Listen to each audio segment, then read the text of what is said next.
মই শ্ৰী হিমন্ত বিশ্ব শৰ্মা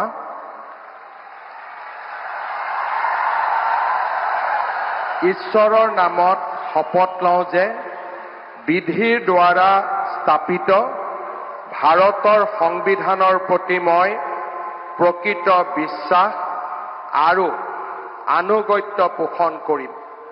মই ভাৰতৰ সাৰ্বভৌমত্ব আৰু অখণ্ডতা অক্ষুণ্ণ ৰাখিম।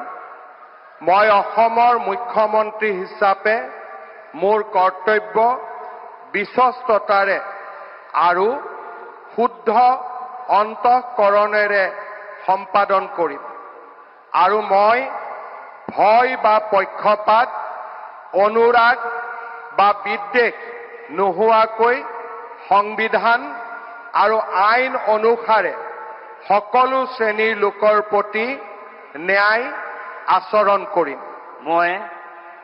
মই শ্ৰী হিমন্ত বিশ্ব শৰ্মা ঈশ্বৰৰ নামত শপত লওঁ যে মই অসমৰ মুখ্যমন্ত্ৰী হিচাপে মোৰ কৰ্তব্যৰ যথাযথ সম্পাদনৰ বাবে আৱশ্যক হোৱাৰ বাহিৰে মই এনে বিষয় যি অসমৰ মুখ্যমন্ত্ৰী হিচাপে মোৰ বিবেচনাৰ বাবে অনা হ'ব বা মোৰ জ্ঞাত হ'ব তেনে বিষয় মই কোনো ব্যক্তি বা ব্যক্তিসকলৰ ওচৰত প্ৰত্যক্ষ বা পৰোক্ষভাৱে অৱগত বা প্ৰকাশ নকৰিম।